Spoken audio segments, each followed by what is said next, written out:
말씀은 데살로니가 후서 3장 1절부터 5절까지의 말씀입니다. 데살로니가 후서 3장 1절부터 5절까지의 말씀입니다. 오늘은 데살로니가 후서의 마지막 부분입니다. 항상 이 바울의 편지, 이 신약시대의 편지의 마지막은 축복의 메시지와 또 권면, 그렇게 기도 요청으로 맞춰지는 내용입니다. 오늘도 축복의 말씀을 하기 전에 바울의 마지막 권면과 기도 요청을 하고 있는 내용인데요. 1절부터 5절까지 말씀 우리 함께 읽어보도록 하겠습니다. 끝으로 형제들아, 너희는 우리를 위하여 기도하기를, 주의 말씀이 너희 가운데서와 같이 퍼져나가 영광스럽게 되고, 또한 우리를 부당하고 악한 사람들에게서 건지시옵소서 하라. 믿음은 모든 사람의 것이 아니니라. 주는 미쁘사 너희를 굳건하게 하시고 악한 자에게서 지키시리라. 너희에 대하여는 우리가 명한 것을 너희가 행하고 또 행할 줄을 우리가 주 안에서 확신하노니, 주께서 너희 마음을 인도하여 하나님의 사랑과 그리스도의 인내에 들어가게 하시기를 원하노라. 아멘. 자, 오늘은 1절 말씀부터 살펴보려고 하는데요. 오늘 우리가 이 말씀을 그대로, 바울의 권면을 그대로 한번 적용을 해보려고 합니다. 첫 번째로 살펴볼 말씀은 1절부터 3절까지의 말씀입니다. 1절을 보시면 너희는 우리를 위하여 기도하기를. 여러분, 일단 우리는 서로를 위해서 기도하기에 힘쓰길 바랍니다. 지금 바울의 상황과 지금 데살로니가의 상황, 그렇게 좋은 상황은 아무도 없습니다. 그런 와중에서도 우리가 서로를 위해서 기도하자라고 이렇게 권면하는 것, 그리고 우리를 위하여 기도하기를 바라는 것, 그리고 나 또한 너희를 위하여 기도하기를 바라는 것, 이것이 어떻게 보면 우리의 정말 진짜 예수님의 모습을 닮아가기 위한 방법이 아닐지 그렇게 싶습니다. 우리가 서로를 위해서 기도하고 중보할 때 하나님의 역사가 분명히 이루어지고 나타난다는 것을 우리는 잘 알고 있습니다. 여러분, 우리가 함께 기도하고 오늘 하루도 서로를 위해 중보하는 자리, 그렇게 중보하는 시간을 가져보았으면 좋겠습니다. 꼭 함께 기도해 주시고, 물론 여건상 중보할 수 없는, 그렇게 기도의 자리에 참석할 수 없는 분도 계실 텐데, 그런 분들은 그냥 어느 곳에서든 삶의 어느 자리, 어느 시간이든 상관없이 하나님만 부르짖으면서 하나님께 마음을 들여서 오늘은 중보하며 기도하는 시간을 꼭 가져보시기 바랍니다. 그런데 우리가 어떤 기도를 서로에게 어떻게 해 주어야 되는지, 자, 오늘은 말씀에서 한번 찾아보도록 하겠습니다. 1절에는 주의 말씀이 너희 가운데서 퍼져나가 영광스럽게 되고. 아멘. 여러분, 먼저 이렇게 축복 기도를 해주시기를 바랍니다. 상대방을 위해서, 상대방의 환난과 고통, 우리가 기도할 때 그 상대방의 어려운, 그리고 또 시험당하는 모습들 우리가 너무나도 잘 알고 있습니다. 우리가 한 명 한 명 기도하면서 떠오르는 그분들의 마음, 그리고 그분들을 먼저 축복하는 기도를 했으면 좋겠습니다. 우리의 축복이 아닌 하나님의 축복이겠죠. 저도 이런 바울의 기도처럼 우리가 모두 하나님의 말씀으로 또 무장되어서 또 그 말씀으로 살아가며 하나님께 영광 돌릴 수 있는 우리 모두가 되시기를 간절히 소망합니다. 우리가 정말 하나님 앞에서 그 영광이 우리의 축복이 되기를, 하나님께 영광 돌리는 삶이 우리의 축복된 삶이 되기를 저 또한 함께 기도하겠습니다. 또 2절의 말씀에는 부당하고 악한 사람들에게서 건지시옵소서. 자, 세상은 선과 악이 공존할 수밖에 없는 상황입니다. 그런데 우리가 먼저 우리는 부당한 사람이 아닌가, 우리가 이렇게 말하고 있지만 우리는 아닌 것처럼 그렇게 말하지 않고 우리가 먼저 부당한 사람이 아닌가라고 되돌아봤으면 좋겠습니다. 그리고 부당한 사람이 되지 않기를 우리는 바랍니다. 악한 사람이 되지 않기를 바랍니다. 오히려 우리는 이런 사람이 되어야 합니다.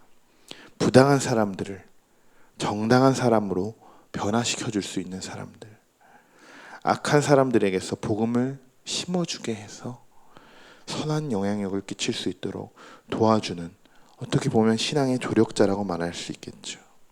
우리는 이런 조력자의 역할을 할 수 있는 사람들이 되어야 합니다. 2절 뒤에는 또 이런 말씀이 이어집니다. 믿음은 모든 사람의 것이 아니다. 여러분 분명히 믿음이 있으시죠. 여러분 분명히 여러분 안에 예수 그리스도를 믿는 믿음이 있으실 겁니다. 예수 그리스도를 나의 구주로 고백하실 것입니다. 그렇게 고백할 수 있는 거, 우리들이 이 마음에 믿음을 품고 살아간다는 것은 정말 우리는 행복한 사람이라는 것입니다.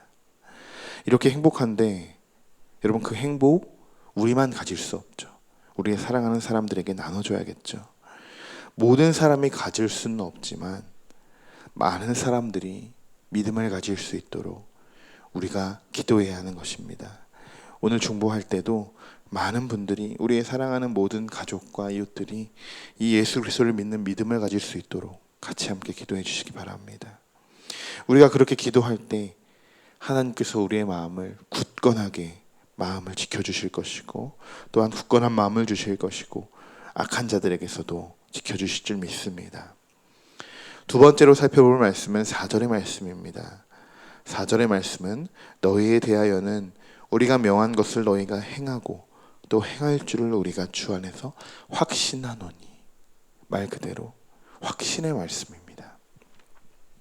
마치 부모와 교사들이 자신들의 가르침을 확실히 하고 또 재확인하기 위해서 바울도 이렇게 표현하고 있는 것인데, 일단 이렇게 확신해서 누군가에게 기도하고 축복해 주려면 우리의 믿음이 확신이 있어야겠죠. 믿음의 확신이 없으면 우리가 이렇게 기도하는 대상자들에게도 권면해 줄 수 없습니다. 우리가 확신이 있어야 권면도 해줄 수 있는 것이죠. 여러분이 전도하고 계신 분들이나 만약 초신자 또 다시 믿음을 회복하는 성도들에게 신앙의 조언들을 해주고 여러분이 기도해 주실 때 여러분 믿음으로 기도해 주셔야 됩니다. 정말 그들을 사랑하는 마음으로, 정말 그들을 믿음으로 기도해 주셔야 되는데 어떤 믿음으로 기도를 해야 하냐? 하나님이 그 대상자를, 우리가 기도하는 그 대상자를 분명히 만져주실 것이다, 변화시켜 주실 것이다 라는 그런 믿음으로 우리가 그들을 위해서 기도해 주셔야 됩니다. 그럴 때 하나님이 여러분을 통해서 일하실 줄 믿습니다. 기도하면서 이렇게 기도하는 게 맞나? 내가 이런 분에게 이렇게 신앙 조언을 해도 되나? 물론 이렇게 갈등할 수도 있습니다. 그러나 그럴 때일수록 하나님, 내가 이분을 위해서, 정말 이분의 영혼을 위해서 하나님의 복음을 전하려고 합니다. 하나님, 나에게 능력 주세요. 이렇게 여러분 마음속으로 먼저 기도하시고 그분을 위해서 권면해 주시고 복음을 전하시기 바랍니다. 사역자들만 복음을 전하는 게 아닙니다. 오히려 사역자들보다 여러분이 더 많은 사람들을 만나고 복음을 믿지 않은 더 많은 사람들을 만나게 되고 또 관계하고 있지 않습니까? 여러분은 어떻게 보면 세상 속에 파견된 또 선교사의 역할을 감당할 수 있는 모든 사람들인 줄 믿습니다. 여러분도 오늘 하루 그런 선교사의 마음을 가지고 모든 사람에게 한번 복음을 전해보는 그런 귀한 시간이 되었으면 좋겠습니다. 교회에서 여러분이 잘 훈련받아서 여러분은 많은 사람들에게 그 복음을 퍼뜨려야 하는 것입니다. 여기 계신 모든 분들에게, 이 말씀을 듣는 모든 성도님들에게 하나님의 능력이 부어지기를 축복합니다. 자, 세 번째 말씀입니다. 5절의 말씀입니다. 우리 5절의 말씀을 한 번 더 같이 읽어보겠습니다.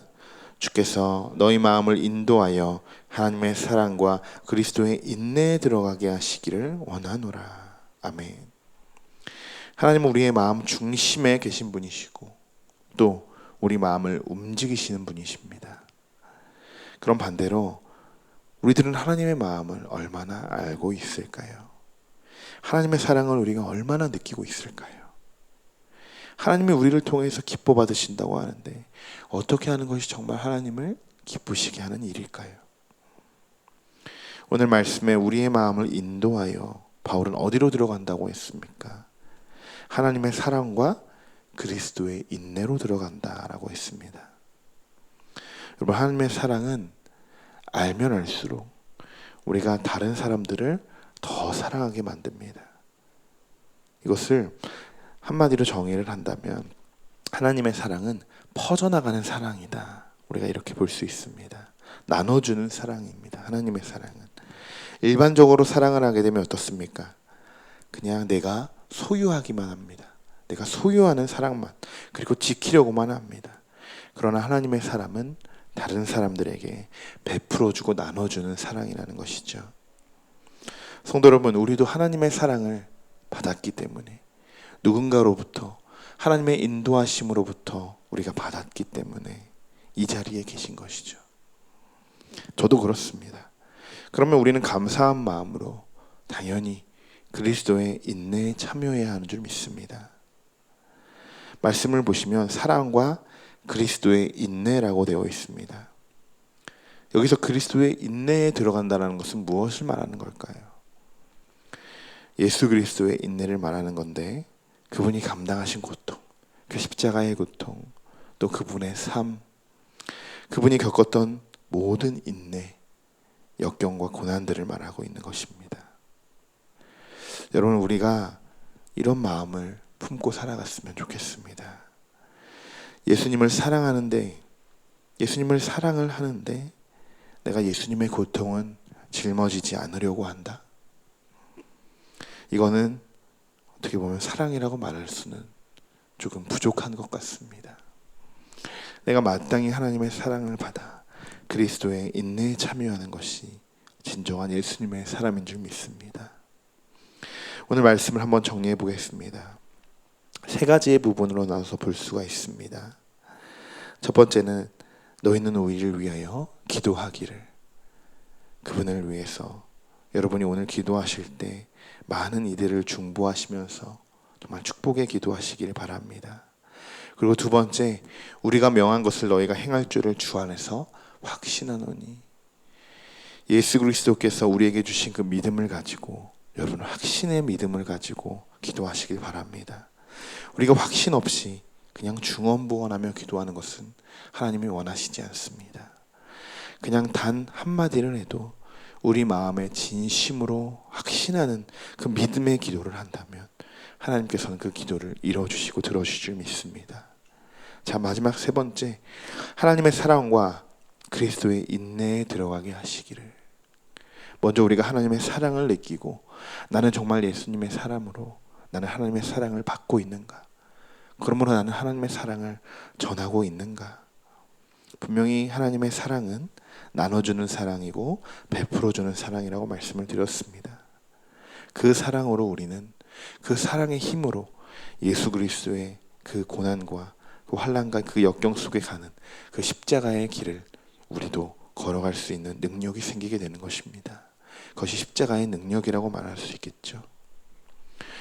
여러분, 오늘 이 세 가지의 마음을 여러분 마음속에서 한번 새겨보시면서 예수님의 인내에 동참하시는 우리 모든 성도님들 되시기를 간절히 소망합니다.